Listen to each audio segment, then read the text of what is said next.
마태복음 5장 8절 말씀. 저와 여러분이 함께 합독하여서 우리 주보에 있는 걸로 한번 보도록 하겠습니다. 마태복음 5장 8절 함께 묵상하도록 합니다. 시작.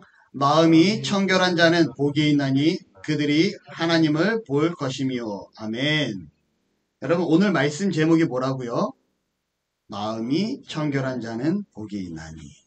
오늘도 여전히 팔복에 대해서 말씀을 듣고자 합니다. 여러분, 팔복은 몇 번째 말씀의 복입니까? 6번째 복입니다. 마음이 청결한 자는 복이 있나니 그들이 하나님을 볼 것이며. 오늘 이 6번째 복에 대해서 함께 말씀을 묵상하고자 합니다. 신앙생활을 하는 많은 성도들이 이러한 생각을 좀 종종 하지 않을까 생각을 해요. 어떠한 생각이냐면, 내가 아브라함처럼 좀 하나님을 직접 만나 뵈면 얼마나 좋을까?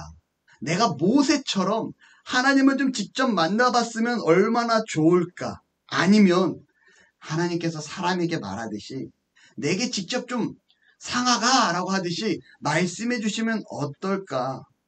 그렇게 하나님께서 나에게 직접 나타나시고 나에게 직접 말씀하신다면 좀 더 쉽게 신앙생활을 할 수 있을 것 같은데, 이런 생각을 하지 않을까 생각을 해보게 됩니다. 그런데 여러분, 하나님을 직접 만나고요, 하나님의 말씀을 직접 듣는 것을 가리켜서 뭐라고 하는지 아십니까? 계시다라고 얘기합니다. 뭐라고 한다고요? 계시. 성경에는요, 지금 이렇게 기록합니다. 어떻게 기록하냐면, 더 이상의 성경에 기록된 말씀 외에는 하나님의 계시가 없다라고 우리에게 분명하게 말씀하고 계시다라는 거예요. 여러분, 그렇다면 하나님이 지금 우리에게 나타나서 말씀하실 수 있습니까? 아니요. 하나님이 내 귀에 상하가라고 분명히 말씀하실 수 있을까요? 아니라는 겁니다. 성경에는요, 더 이상의 계시는 성경 이외에는 없다라고 말씀하고 계시기 때문이에요. 그렇다면 우리가 하나 더 알 필요가 있습니다. 무엇을 알아야 되냐면, 계시가 무엇인지 알 필요가 있을 것 같습니다. 계시라는 원어의 뜻은요, 베일을 벗기다 라는 의미를 가지고 있어요. 베일, 여러분이 베일이 뭡니까? 베일. 그렇죠. 맞아요. 베일은요, 이거예요. 지금도 그런 문화를 가진 사회가 있는데요, 결혼하기 전까지 신부의 얼굴을 볼 수 없게끔 해놓은 것이 베일입니다. 이 베일은 언제 벗겨질 수 있냐? 결혼식을 마쳐야지만 신부의 얼굴을 볼 수 있는 거예요. 바로 신부의 얼굴을 가리고 있는 것이 베일입니다. 즉, 이 베일을 벗어내야만 신부의 얼굴을 볼 수 있는 것. 여러분, 야곱을 아십니까? 이 야곱이요, 형 에서를 피해 장자권을 빼앗고 아버지의 축복을 독차지한 이 야곱이 삼촌 라반의 집으로 도주하게 됩니다. 그리고 그곳에서 삼촌 라반의 딸 라하를 만나게 되고 그 라헬을 사랑하게 되죠. 자, 이 라헬을 사랑하게 되고 그 라헬을 아내로 삼기로 마음을 먹습니다. 그리고 삼촌과의 약속을 통해 삼촌 라반의 집에서 7년 동안 봉사를 하게 됩니다. 이후 결혼을 하고 이 베일에 가려져 있던 라헬을 보는 순간 야곱은 깜짝 놀라게 되죠. 왜 놀라게 됩니까? 이 베일이 가려져 있던 걸 베일을 열어보니 라헬이 아닌 라헬의 언니였던 레아가 있음을 보게 됩니다. 야곱이 삼촌한테 따지죠. 내가 삼촌에게 7년 동안 봉사하고 라헬과 결혼하기 위해서 수고했는데 왜 레아가 내 아내가 되어 있습니까? 왜 베일 속에 가려진 자는 레아였습니까? 그런데 삼촌이 얘기합니다. 우리 지방에는 언니보다 동생이 먼저 시집가는 일은 있지 아니하다. 그렇다면 네가 7일 동안 더 봉사를 하고 7일 후에 라헬과 결혼을 하고 7년 동안 내 밑에서 더 봉사를 해라 라는 약속을 받아냅니다. 그리고 7일 후에 라헬과 다시금 결혼을 하게 되고 7년간 더 봉사하는 기록이 성경에 기록됩니다. 여러분, 레아가 야곱의 아내가 될 수 있었던 가장 큰 이유는 무엇입니까? 당시의 문화적인 풍습도 있었지만 베일의 자신의 얼굴을 가렸기 때문에 야곱이 알 수 없었기에 그는 야곱의 아내가 될 수 있었습니다. 나중에 기회가 되면 이 부분을 가지고 설교할 수 있겠지만 야곱의 아내 중에 가장 큰 복을 받은 자는 누구냐면요, 여러분, 레아입니다. 라헬이 아니에요. 많은 사람들이 야곱에게 사랑받은 라헬이 복을 누렸을 거라 생각하지만 역사적으로 중요한 인물은 레아가 나타나게 됩니다. 이 부분은 차후에 말씀을 통해서 한번 더 제가 전해드리도록 하고요. 이처럼 레아가 야곱의 아내가 될 수 있었던 이유는 베일에 가려져 있던 그의 얼굴을 보여주지 아니했던 당시 풍습이 있었기 때문입니다. 다시 말하면 베일에 가려져 있던 것을 드러내는 것처럼 계시라는 것은 가려져 있던 것을 드러낸 겁니다. 하나님께서 보여지지 않고 알 수 없었던 것을 성경이라는 계시를 통해서 우리에게 보여주고 계시다라는 거예요. 그리고 더 중요한 사실은 더 이상 이 계시의 말씀이 성경 외에는 우리에게 주어지지 않는다라고 정확하게 성경에 기록됩니다. 이 성경을 보면요, 하나님의 뜻이 기록되어 있습니다. 성경을 보면요, 하나님을 따르는 우리의 삶의 방식이 기록됩니다. 성경을 보면 하나님께서 이루어 가실 약속의 역사가 기록되어 있습니다. 그리고 더 나아가 앞에서 말씀드린 것처럼 더 이상의 계시는 주어지지 않을 것이다 라고 성경은 기록하고 있다는 거죠. 만약에 누군가가 혹은 어느 단체가 성경 이외의 계시가 더 있다라고 말한다면, 혹은 내가 지금 하나님으로부터 계시를 받고 있습니다, 하나님의 음성을 듣고 있습니다 라고 말한다라면 우리는 어떻게 해야 될까요? 그러한 자들을 분명히 경계해야 합니다. 그리고 그러한 자들을 조심해야 한다는 거죠. 성경이 그렇게 말하고 있지 않기 때문이에요. 우리는 이러한 자들을 가리켜 뭐라고 얘기하냐? 이단이다 라고 말을 합니다. 여러분, 그러면 우리가 잠깐 좀 의문이 생길 것 같아요. 간혹 가다가 하나님께서 말씀하셨어요 라고 말하는 목사님이나 크리스찬들이 있고, 하나님께서 보여주셔서 제가 이렇게 행동했습니다 라고 말하는 크리스찬들이 있습니다. 그러면 이분들은 이단일까요? 이러한 부분은 표현이 다른 부분이다 라고 생각하면 될 것 같아요. 제가 얼마 전에 영동에 있는 교회에 봉사를 다녀오게 됩니다. 그때 제가 여러분들에게 뭐라고 말씀드리냐면요, 이때 하나님께서 제 마음에 감동을 주셨고 그 일을 너무 은혜롭게 감당하게 되었습니다 라고 여러분들께 고백을 해요. 저는 하나님께서 제 마음에 감동을 주셨습니다 라는 표현을 씁니다. 어떤 분은요, 이 제가 표현한 감동이라는 표현을 하나님께서 제게 말씀해 주셨습니다 라고 표현할 수도 있을 것 같고요, 하나님께서 제게 보여주셨습니다 라고 표현할 수도 있을 것 같습니다. 어제 제 가까운 목사님, 선배죠. 이 선배 목사님께서, 이분은 이제 충북 단양이라는 지역에서 목회를 하고 계신데, 담임 목사라고 계신데, 이분이 도배하는 기술을 가지고 있기도 합니다. 전화가 와요. 차 목사가 사업하면서 도배지도 판다고 하지 않았나? 목사님, 제가 도배지를 파는 게 아니라요, 현장에 도배일이 들어갈 때 총판에서 물건을 구입하고 도배사들에게 도배를 맡기는 일을 하죠. 제가 도배지를 따로 판매하거나 하는 일은 하지 않습니다. 왜 그러신데요? 그러자 이 목사님이 이런 말을 해요. 차 목사, 내가 도배를 좀 할 수 있는 기술이 있잖아. 이 도배를 할 수 있는 기술을 가지고 우리 지역에 좀 어렵고 힘든 어르신들이 있거나 소외된 사람들이 있으면 좀 내가 그 집에 가서 도배로 좀 봉사하고 좀 섬길까 해서 그래. 형님, 너무 좋은 일이네요. 그렇게 봉사하고 섬긴다는 건 너무 귀하네요 라고 얘기를 합니다. 그리고 내가 그 도배지를 좀 구하려고 하는데 인터넷으로 사는 것보다는 차 목사를 통해서 사면 좀 더 싸지 않을까, 좀 더 저렴하지 않을까 해서 한번 물어봐 라는 얘기를 해요. 그때 제가 이렇게 얘기합니다. 목사님, 그러면 목사님은 몸빵을 하십시오. 목사님은 기술로서 봉사를 하시고요, 저는 도배지를 사서 보내드리겠습니다. 뭐라고? 제가 도배지를 사서 직접 보내드릴 테니 목사님은 그 도배지를 가지고 도배를 해주면 봉사가 되겠네요. 저도 섬길 수 있는 기회를 좀 주시죠 라는 얘기를 해요. 그러자 이 목사님이, 아니 내가 그렇게 원한 건 아니었는데 차 목사가 그렇게 섬겨줄 수 있어? 라는 얘기를 합니다. 제게 그렇게 섬길 수 있는 기회를 주셨는데 제가 감사하죠. 라고 얘기를 해요.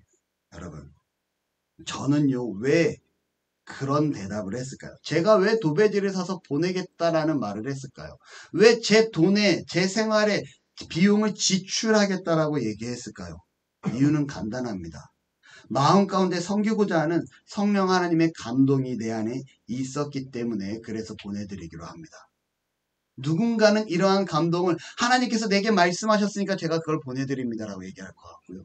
또 누군가는 하나님께서 제게 그러한 것을 보여주셨기 때문에 제가 보내드립니다라고 얘기할 수 있을 것 같아요.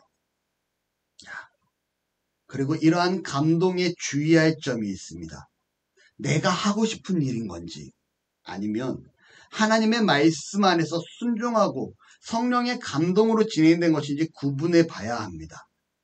내 뜻이 앞서서 하나님의 영광이 드러나지 않는다라면 이는 전혀 성경적이지 않은 거예요.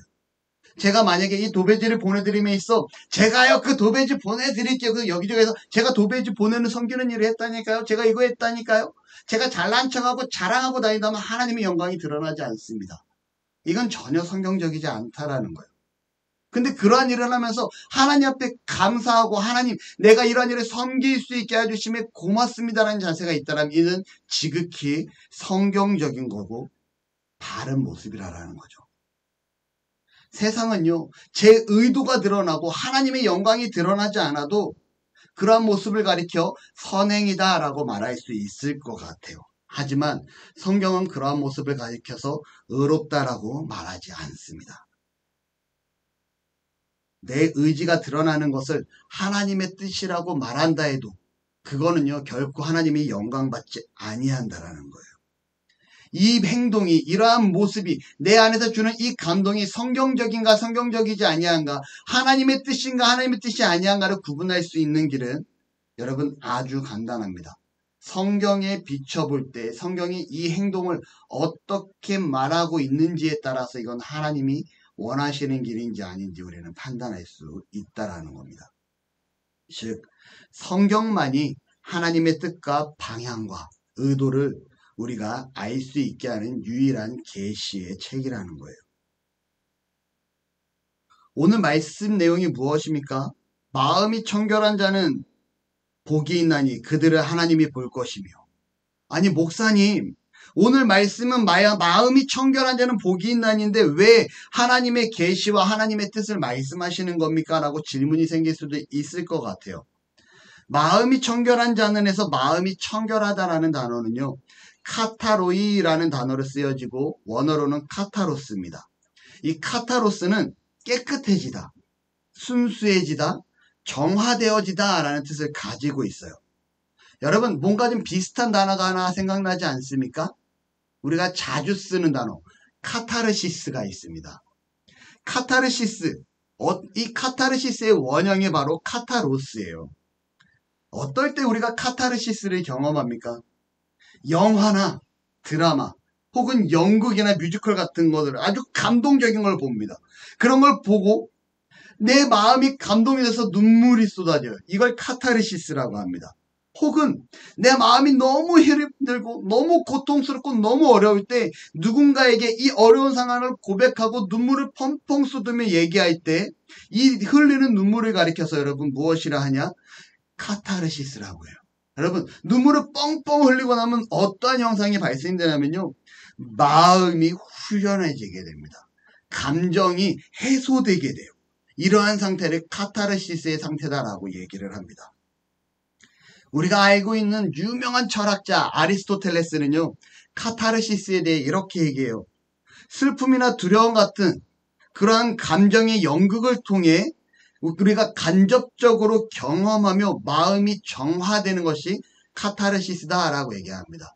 연극이나 영화를 통해서 우리가 그 장면을 보고 거기에 마음이 개입되어 그것을 통하여 감정이입된 걸로 인하여 우리가 눈물을 흘리고 같이 슬퍼했던 것, 마음 아파했던 것, 그럴 때 마음이 정화되는데 이것을 카타르시스다라고 아리스토텔레스 또한 얘기하고 있다라는 거죠. 얼마 전에 제 친한 친구가 어려운 일이 있어 제게 전화를 한 일이 있습니다. 그때 그 친구가 막 눈물로 울면서 얘기를 해요. 그때 제가 무슨 얘기를 했냐면요. 이렇게 얘기합니다. 울어. 속이 후련해질 때까지 울어. 눈물이 멈출 때까지 울어. 괜찮아. 충분히 울어도 돼. 라는 얘기를 해요. 왜요? 여러분 울고 나면 조금이라도 풀리거든요. 여러분 펑펑 울고 나면요. 응어리진 것도요. 상처도요. 아픔도 녹아내림을 알 수 있습니다. 더 나아가서 더 훌륭한 눈물은 무엇이냐면 하나님 앞에 기도하면서 눈물로 부르짖고 나면 마음의 상처와 아픔이 하나님의 은혜로 치유됨이 있을 줄로 믿습니다. 아멘. 이것이 카타르시스고요. 그 원형의 단어가 카타로스입니다. 즉 순수해지다, 정화되다, 깨끗해지다예요. 마음이 청결해지다라는 것은 여러분 깨끗한 마음으로, 정결한 마음으로, 순수한 마음으로 가는 것을 얘기합니다. 내 마음이 정결하고 순수하고 깨끗한 것. 이런 사람이 이중적인 생각을 가질 수 있을까요? 그렇지 아니에요. 여러분, 이 카타로스라의 마음을, 청결한 마음을 가진 사람은요, 이 드러나는 마음의 모습이 우리 외면의 모습에 온전히 비춰지게 됩니다. 즉, 겉으로 드러난 모습이 우리 내면의 모습과 같다라는 거죠. 하나님 앞에 살아가는 우리들은요, 이중적인 사람이 되어서는 안 된다라는 거예요. 겉과 속이 같은 사람이 되어야 합니다. 겉에서는 착한 척하고 선한 모습으로 보이려고 하면서 뒤에서는요, 욕하고 모함하고 비방하는 사람이 되어서는 절대 안 된다는 것이 우리 마음이 청결한 자의 삶의 자세라는 거예요.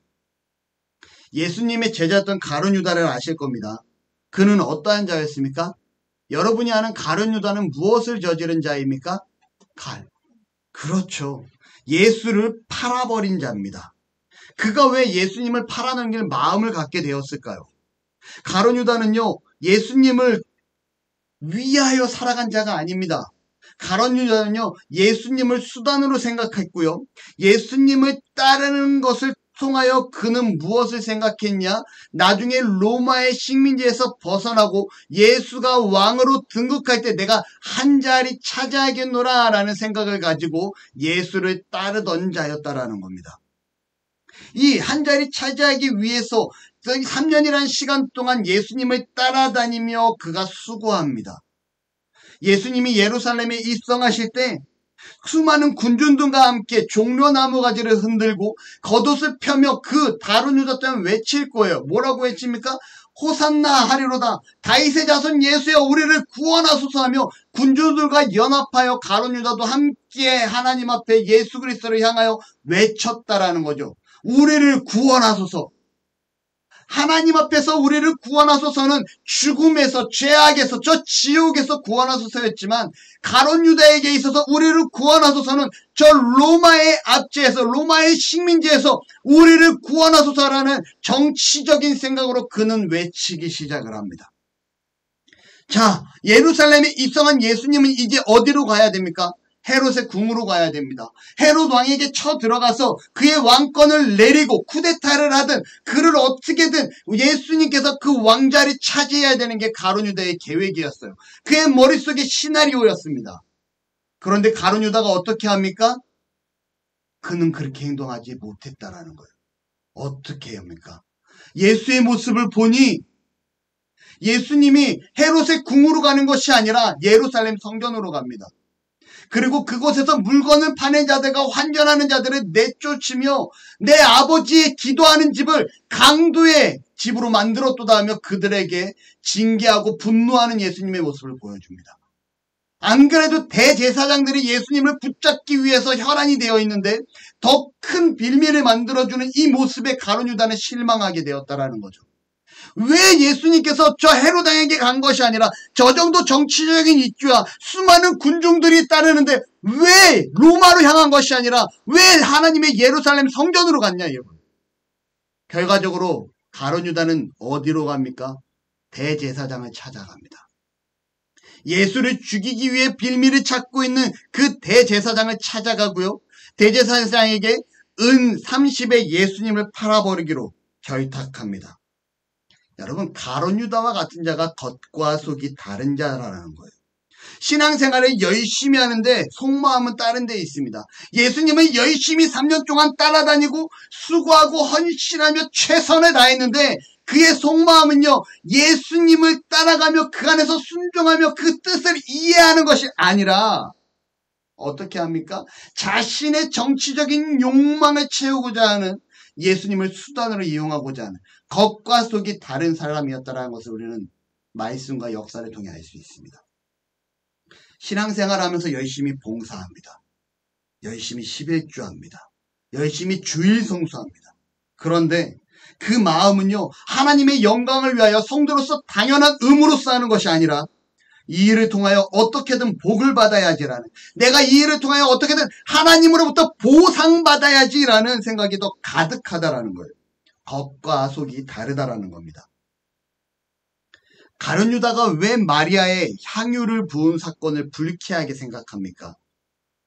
그는요, 분명히 마리아가 들은 하나님의 말씀을 동일하게 예수님께 들었던 예수님의 12 제자 중에 한 명이었습니다. 그는요, 예수님의 제자로서 언제나 예수님과 동행했던 자였습니다. 마리아도 듣고 가룟 유다도 분명히 들었다라는 거예요. 겉과 속이 달랐던 가룟 유다는요, 예수님의 가르침보다는 자신의 생각이 우선시됩니다. 반면에 여러분, 마리아는 어떻게 됩니까? 예수님의 말씀에 귀 기울입니다. 마르다와의 대화에서, 마리아의 언니 마르다와의 대화에서 예수님께서는요, 이렇게 말씀하세요. 마리아는 좋은 편을 택하였으니 빼앗기지 아니하리라. 예수님이 오셨는데 마리아와 마르다 그 집에, 나사로의 집에 오셨는데 나사로의 동생 마르다와 마리아입니다. 죽었다 살아난 그 나사로. 예수님이 오셨으니 집안이 축제죠. 그 축제의 자리에 마르다가 열심히 분주하게 음식을 준비하는데 어떤 일이 벌어집니까? 마르다가 화가 나는 거예요. 마리아는요, 예수님의 말씀을 듣고 그 말씀을 경청하고 있는 거예요. 음식 준비가 너무 바쁨에도 불구하고, 손님 접대가 너무 바쁨에도 불구하고, 그래서 마르다가 예수님한테 투정되는 겁니다. 아, 예수님, 마리아를 통해서 좀 음식 만드는 것 좀 도와주게 좀 해주세요. 그러자 예수님의 말씀이 마리아는 좋은 편을 택하였으니 빼앗기지 아니할 것이다 라는 말씀을 합니다. 무엇입니까? 내가 지금 이곳에 온 이유는 음식을 대접받기 위함도 아니고 내가 이 축제에 함께하기 위함도 아니라 나는 지금 이곳에 복음의 말씀을 선포하기 위해 왔으니 내 말에 귀 기울이는 것이 더 중요하다라는 예수님의 음성이라. 여러분, 이 자리에 가룟 유다도 있습니다. 마리아도 그 말씀을 들었고요. 가룟 유다도 그 말씀을 들었습니다. 하지만 반응이 어떻게 됩니까? 마리아는 그 말씀에 순종하여 그 말씀을 듣고 예수님의 죽음을 기억하며 그 발에 향유를 붓지만, 가룟 유다는요, 똑같은 말씀을 들었어도 그는 예수님을 은30에 팔아넘기는 배신자가 되게 됩니다. 여러분들의 신앙생활은 어떻습니까? 하나님 앞에서 겉과 속이 동일한 사람입니까? 마음이 청결한 자입니까? 서두에 제가 말씀드리죠. 하나님이 좀 우리 앞에 나타나셔서, 아, 사과가 좀 이렇게 해라, 저렇게 해라, 좀 하나님이 우리 앞에 말씀하시고 들려주시고 보여주신다라면 좀 더 쉬운 신앙생활이 될 것 같은데, 성경 이외에는 그 어떠한 계시도 없다라고 합니다. 오직 말씀만 붙잡고 겉과 속이 같은 사람이 되어야 이러한 자가 마음이 청결한 자다라고 얘기한다고 합니다. 여러분, 쉽지 않아요. 보이지 아니하는 이 말씀을 가지고 정말 보이지 아니하는 저 막막한 미래를 바라보며 하나님 말씀만 붙잡고 간다라는 거 쉬운 일이 아닙니다. 혹은요, 처음에 시작은 하나님의 영광을 위하여 시작해요. 교회에서도 열심으로, 사회에서의 봉사도 그 시작은요, 하나님의 영광을 위하여 시작합니다. 근데 어느 순간 변질되기 시작해요. 교회에서 열심을 내기 시작하자 어느 순간에서 교회 안에서 인정해주기 시작하는 거예요. 아, 집사님이 없으면 안 돼. 집사님이 없으면 일이 진행이 안 된다니까. 집사님이 있어야지 자리가 빛이 나. 선생님이 없으면 안 돼요. 역시 선생님이 하는 일 처리는 깔끔합니다. 여러분, 이러한 칭찬이요, 하나님께 영광이 되는 것이 아니라 어느 순간 내 스스로의 만족함으로 바뀌기 시작합니다. 내가 잘하니까 인정받게 되고, 내가 노력하니까 지위가 높아지기 시작하고, 내가 잘하니까 내가 드러나기 시작을 합니다. 이것이 문제예요. 하나님의 영광을 위하여 시작된 일 가운데 내가 드러나는 것이 아니라 여전히 처음이요 마지막까지 하나님만 드러나야 되는데 어느 순간 내가 드러나는 걸로 변질되기 시작합니다. 마음이 청결한 자는 그러해서는 안 된다는 거예요. 최근 들어 목사님들과 교제를 많이 하려고 노력을 많이 합니다. 목사님과 모여서 하는 대화 중에요, 가장 큰 주제거리가 뭐냐면 장로님들 얘기입니다. 여러분, 장로가 하는 일이 무엇입니까? 우리 교회는 대한예수교 장로회입니다. 저도의 교회 헌법에 보면 가르치는 장로, 교육장로로 되어 있습니다. 목사는 교육장로예요. 성도들이 장로가 되면 치리장로라고 합니다. 자, 여러분, 이 장로, 성도들이 되는 이 장로의 역할은 뭐냐면요, 교회 헌법에 보면 이렇게 써 있습니다. 율법 시대에 교회를 관리하는 장로가 있었던 것처럼 복음 시대에도 목사와 협력하여 교회를 치리하는 직분자를 세웠으니 곧 치리장로이다. 여러분, 여기에 써 있는 아주 중요한 멘트가 있습니다. 어떤 문구냐? 목사와 협력하여라고 되어 있어요. 여러분, 장로의 일이 무엇입니까? 담임 목사와 협력하여 선하고 아름다운 공동체를 만들어가는 게 장로의 역할이라는 거죠. 그런데 오늘날 너무나 많은 장로님들이 교회의 방향성과는 반대로 나아갑니다. 목회자가 기도하고 준비하며 성령의 감동으로 진행되어진 이 일을 하고자 안건을 내면 장로들이 반대하며 나섭니다. 세상에 야당과 여당처럼 여당이 하면 야당이 반대하고 야당이 하면 여당이 반대하는 이런 우리나라 정치적인 모습처럼 교회 안에 너무나 수많은 장로들이 어떻게 합니까? 목회자가 가는 길을 반대하며 나서요. 처음에 장로가 되어질 때는 내가 이제 교회의 장로로서 하나님의 영광을 위하여 더더욱 충성하겠습니다라고 고백하며 장로직을 받습니다. 그런데 어느 순간인가 교회 안에서, 공동체 안에서 이 장로라는 직분이 권력을 행사하는 자리로 변질되는 자들을 우리가 종종 보게 된다라는 거죠. 그러다 보니 목사님들과 모여서 하는 주된 대화의 문제가 뭐냐? 장로님 때문에 너무 힘들어. 목회가 너무 어려워. 이런 대화를 듣게 됩니다. 반면에 목회자를 도와서 아주 충실되고 본이 되는 장로님들도 많이 있음을 제가 말씀을 드립니다. 하나님의 영광을 위하여 이 직분을 감당하겠다 하고, 하나님의 영광을 위하여 이 일을 감당하겠다 하고, 하나님의 영광을 위하여 내가 수고하겠습니다라고 다짐하지만 어느 순간인가 권력에 취하고요, 어느 순간인가 인정에 취하고요, 어느 순간인가 내가 드러남에 취하며 무엇을 보이기 시작을 합니까? 하나님의 영광이 아닌 자신의 힘으로 착각하는 문제가 발생되기 시작합니다. 여러분, 가룟 유다에게 직책이 있었습니다. 예수님의 12제자 중에 가룟 유다가 맡은 직책이 뭐였는지 아십니까? 그는요, 회계를 관리하는 일이었어요. 재정 맡은 자였습니다. 예수님과 함께 생활하는 가정에 이 돈을 관리하는 자가 가룟 유다의 역할이었습니다. 그런데 그런 가룟 유다가 어떻게 합니까?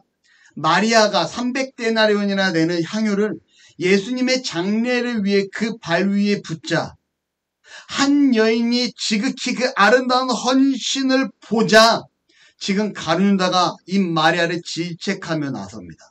300데나리온에 팔아 어렵고 가난한 자를 돕지 아니하고 땅에 버려 낭비했다라며 그를 질책합니다. 여러분, 가룟 유다의 역할은요, 예수님과 제자들 사이에서 재정을 관리하는 회계자의 역할이었지, 예수님께 드려지는 헌신을 이렇다 저렇다 할 권리는 없었다라는 겁니다. 그리고 그런 그를 향해서 성경은 이제 기록합니다. 그는 도적이라. 여러분, 마음이 청결하다라는 것은 한결같다라는 겁니다. 변함없이 하나님의 영광을 위해 살고자 노력하는 자가 마음이 청결한 자입니다.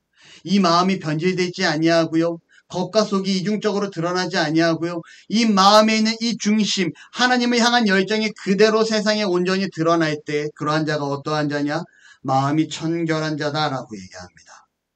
여러분, 하나님을 향하여 하루하루 전진하는 은혜가 있기를 바라요. 한번 오늘 본문 말씀을 같이 한번 읽어보도록 하겠습니다.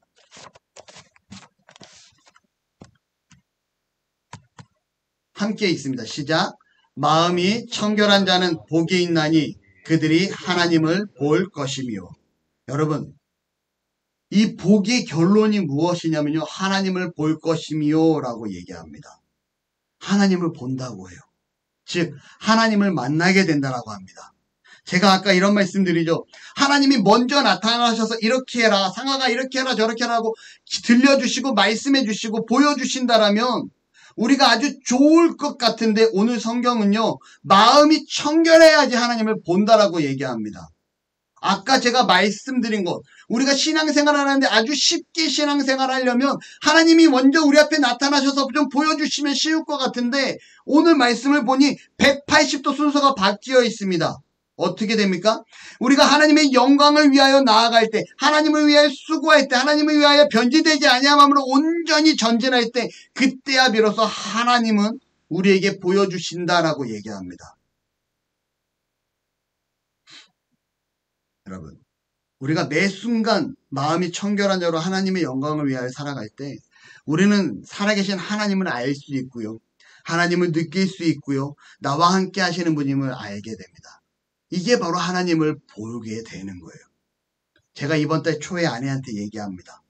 여보, 11월 달에는 영동교회에 봉사하기로 한 일정 외에는 잡혀있는 일이 한 개도 없네. 좀 걱정이 되네 라고 말을 해요. 그런데 놀라운 것은요, 여러분, 11월 달을요, 하나님께서 온전하게 채워주십니다. 한 개도 준비되어 있지 않은 일정 가운데 하나님께서 하루도 쉬지 않게 일하게 합니다. 오히려 병원에서는요, 저보고 과로다라고 얘기할 정도로 11월 달에 일을 하게 돼요. 하나님께서 채워주십니다.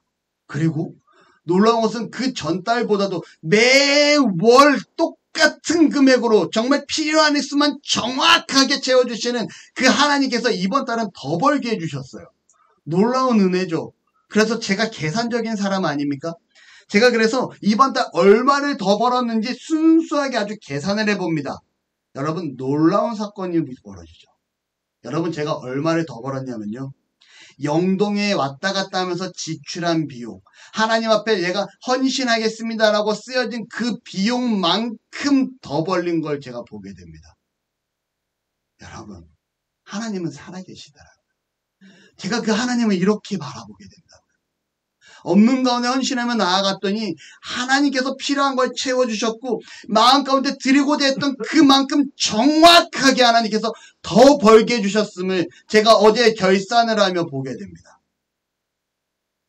이런 하나님을 제가 살아계신 하나님이라고 고백 안 할 수 있을까요? 여러분, 살아계신 하나님이십니다. 하나님께 드릴 것이 없어서 못 드리는 겁니까? 시간이 없어서 못 드리는 건가요? 내가 물질이 없어서 못 드리나요? 사랑이 부족해서 못 드리는 겁니까? 아니요. 하나님보다 앞선 것들이 내 안에 너무나 많이 있기에 결단하지 못해서 드리지 못하는 겁니다. 마음이 청결한 자는요, 세상의 그 어떠한 것보다 하나님이 앞서야 합니다. 하나님으로부터 시작되어야 돼요. 내가 돈이 없어도 하나님께 약속한 것은 드려야 됩니다. 제가 아내에게 이번 11월이 걱정이 된다라고 얘기했죠. 전 매월 첫 주에 11조를 합니다. 11조를 할 때 제 통장에 단돈 100만 원도 없었어요. 여러분, 그럼에도 불구하고 100만 원도 없는 가운데 제가 어떻게 합니까? 하나님 앞에 11조를 드립니다. 놀라운 건요, 하나님께서는요, 정말 그 없는 중에서도 보이지는 않지만 정말 말씀을 의지하고 나아가자 하나님께서 놀라운 11월로 채워주셨다라는 거예요. 제가 돈이 없어서 11조를 안 드렸습니까? 돈이 없어도 하나님께 11조를 드립니다. 왜요? 하나님과 나와의 약속이니까. 여러분, 내 환경적으로, 내 상황적으로 내가 이러한 이유 때문에 헌신할 수 없고요. 내가 이러한 이유 때문에 하나님 앞에 시간을 드릴 수 없고요. 내가 이러한 이유 때문에 하나님 앞에 무엇을 할 수 없다라는 것 전부 핑계라는 거예요. 하나님으로부터 시작하고 그 이후에 채워주실 하나님을 기대하자고요. 말하죠. 하나님은요, 제 삶에 역사 안 하는 것 같아요. 하나님은요, 정말 나의 필요를 채워주지 아니하는 것 같아요. 하나님이 역사 안 하시는 게 아니고 하나님이 필요를 채워주시지 아니하는 게 아니라 하나님이 내 삶에 개입할 여지를 우리가 만들지 아니하기 때문에 하나님이 우리 삶에 역사하지 아니하는 겁니다. 아니, 다시 표현하자면 내가 살아갈 길을 하나하나부터 10까지 다 계산해놓고 만들어놨고 그 안에서 여유를 가지고 하나님 앞에 나아가니 하나님이 이미 준비되어 있는 삶 가운데 개입할 여지가 없다라는 거죠. 그리고 말합니다. 하나님이 제 삶에 역사하지 않아요. 내가 세상적인 방법과 수단을 다 준비해놓고 하나님, 제 삶에 역사해 주세요. 하나님이 어디로 역사할 길이 있냐고요. 하나님 앞에 부딪히고 나아간 가운데 하나님 앞에 기대하자고요, 여러분. 하나님보다 앞선 것이 내 안에 가득하기 때문에 하나님이 내 안에서 일하지 못합니다. 내가 내 일로, 내 환경으로, 내 삶으로 가득 차 있기 때문에 하나님이 일하심을 볼 수 있는 기회가 주어지지 않는다라는 거예요. 하나님께서 내 삶에 함께하지 아니하는 것이 아니라 내 스스로가 마음이 청결하지 못하자 하나님을 곁에 둘 그 여유가 없는 겁니다. 나와 함께 하시는 그 하나님을 누리고 싶다라면요, 여러분.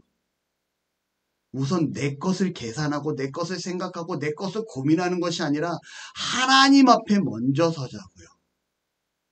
그렇게 하나님의 것을 생각하고 하나님 앞에 나아갈 때 하나님께서는요, 우리와 함께 하시는 하나님이 되시는 줄로 믿습니다.